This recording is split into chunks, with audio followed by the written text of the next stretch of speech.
आश्चर्य लग रहा है, हम इसको सिद्ध कर रहे हैं। सुनिए, यदि विष्णु पुराण आप लोग पढ़े होंगे तो जानते होंगे, नहीं जानते हो तो जान लीजिए।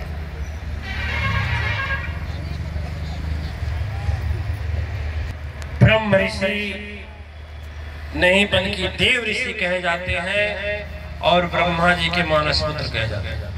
यह हम नहीं, शास्त्र में उनका कार्य था कि प्रत्येक दिन जाते थे और प्रत्येक दिन वैकुंठ धाम पहुंचते थे, क्षीरसागर निवासी के पास पहुंचते थे और उनके साथ खूब सत्संग करते थे, जैसे आप कर रहे हैं, जैसे आप कर रहे हैं। लेकिन मैं कहूं, जब सत्संग समाप्त हो करके वो उठ जाते थे नारद जी, भगवान दाएं देखते थे, बाएं देखते थे, नीचे देखते थे, ऊपर देखते थे और तत्काल जितना दूर बैठे रहते थे वहां की मिट्टी निकाल देते थे और उतनी दूर की मिट्टी निकाल करके फेंक देते थे और वहां ला करके गंगा की मिट्टी रखते थे। करेक्ट? ज्ञान भी बोलिए, ज्ञान भी, देव ऋषि की उपाधि भी, ब्रह्म तत्ववेत्ता भी, सब कुछ। लेकिन फिर भी उतना सत्संग करने वाले व्यक्ति जहां बैठ जाता है, उस भूमि को पवित्र मान करके स्वयं पालन करता भगवान विष्णु उस मिट्टी को निकाल करके फेंक देते हैं और वहां दूसरी मिट्टी लाकर रख देते हैं।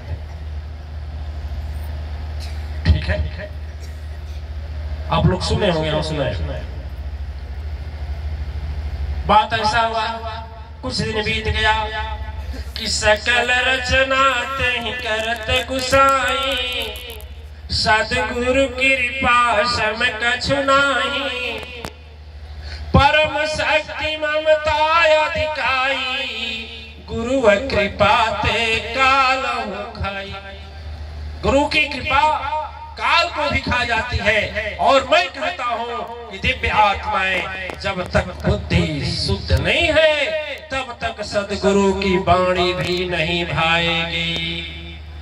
ठीक है? वचन हो रहा है लेकिन हृदय बोल रहा है कि तुम गुरु बनाएगा, तुम गुरु बनाएगा, तुम, आपका भी मन बोलता होगा तुम गुरु बनाएगा। तुम चैतन्य महाप्रभु बना लिए, बनाने दो ना, व्यास जी बना लिए, बनाने दो, धर्मानंद जैसा मूर्खो, सुकृत जैसा ज्ञानी हो, अरे तुम कम मुका, राजेश्वरानंद बना लिए, बना ले, अब तुम बनाओगे, तुम, आपका अभिमान बोलेगा, घमंड बोलेगा। नारद जी का घमंड बोल रहा था कि तुम बनाओगे, चारों वेद तुमको याद है, 6 शास्त्र तुम्हें याद है, 18 पुराण तुम्हें याद है, सब कुछ रचना तेरे अंदर है और तो और संपूर्ण सृष्टि के भाग्य विधाता के संतान हो और तुम गुरु बनाओगे। आखिर तुम क्या नहीं जानते हो? आपका भी मन तर्क देता हो। ठीक है? 17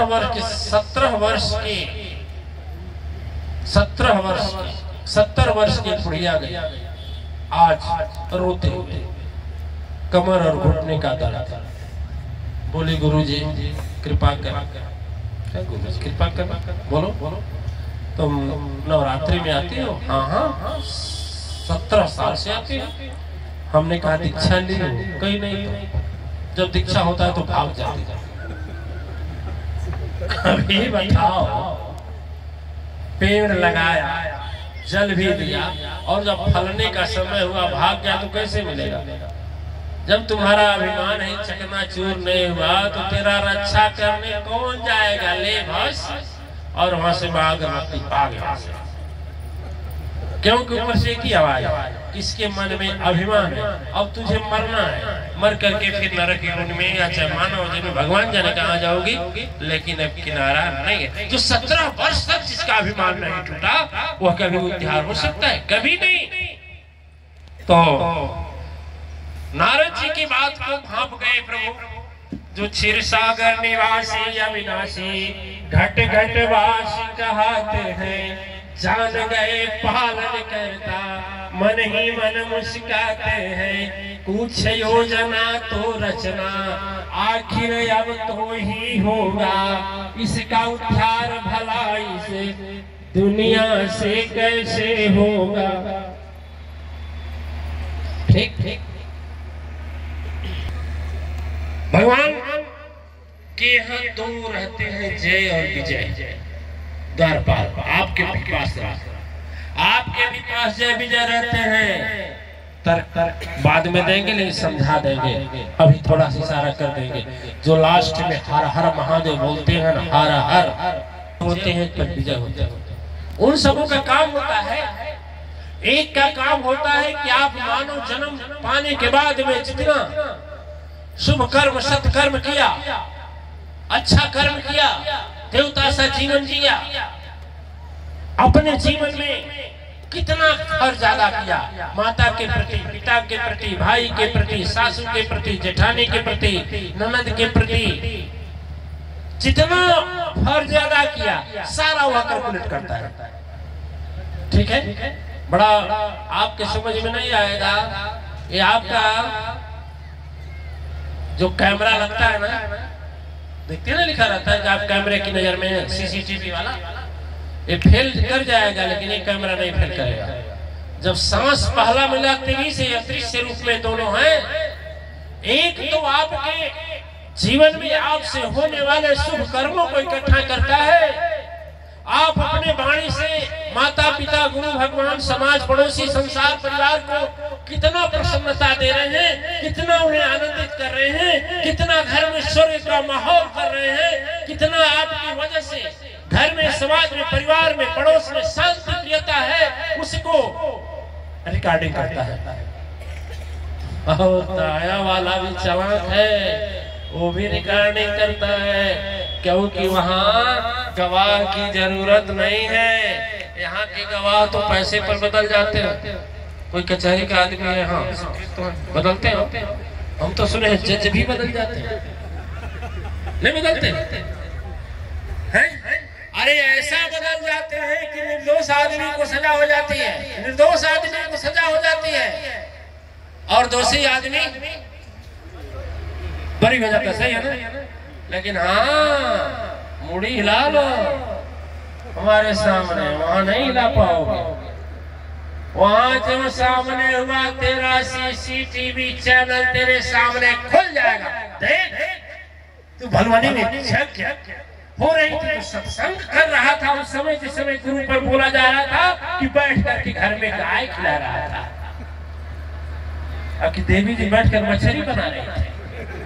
मछलियां बना के मुझे पता नहीं खा ले खोजी हो। अब तो हम तो इधर देख रहे हैं, आपके देख नहीं रहे, लेकिन हाँ हमसे छिप जाएगा वो जो कैमरा बना रहे हैं सब दाएं बाएं, उससे नहीं छिपेगा। वहां जाएंगे तो कैमरा को चालू कर दिया जाएगा। हम न जाने गुरु जी के होंगे, यहाँ के मछलियों बकरियों ने खाए मिलेगा। देखिए, एक आपके द्वारा मन से तन मन से जो भी संसार के लिए प्रवृत्ति कुवृत्ति बनती है, दुष्ट का कार्य करते हैं, किसी को सताने का काम करते हैं, किसी के हत्या की योजना बनाते हैं, किसी को लूटने की योजना बनाते हैं, आतंकवादी का कार्य करते हैं, उग्रवादी का कार्य करते हैं, पड़ोसी को, माँ को, बाप को, भाई को, बहन को, पति को, पत्नी को, किसी को भी यदि आपकी वजह से आंख में आंसू आता है, मैं दावा करता हूँ कि एक एक क्षण नहीं, एक एक श्वास की रिकॉर्डिंग होती है विजय के पास।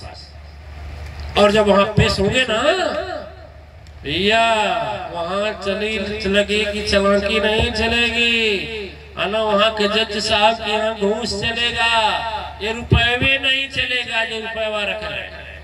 कोई साथ में चलेगा रुपया? अरे रुपया ना, अभी बैंकॉक में चल जाओ तो नहीं चलेगा रुपया, वो जहाँ सीमा है वहीं पर बदलना पड़ता है। सोचिए, धरती पर नहीं चलता है तो वहां चलेगा? नहीं चलेगा। आते हैं दोनों जय विजय जो होते हैं, यह रिकॉर्डिंग करते हैं। जान गए प्रभुपन की बातें, अलीला तुरंत रचाए हैं, संकोच करने वाले प्रभु अरे जय विजय को पास बुलाए हैं। अरे सबका तो भला होगा, नर्दा का कैसे भला होगा, कुछ तो कर।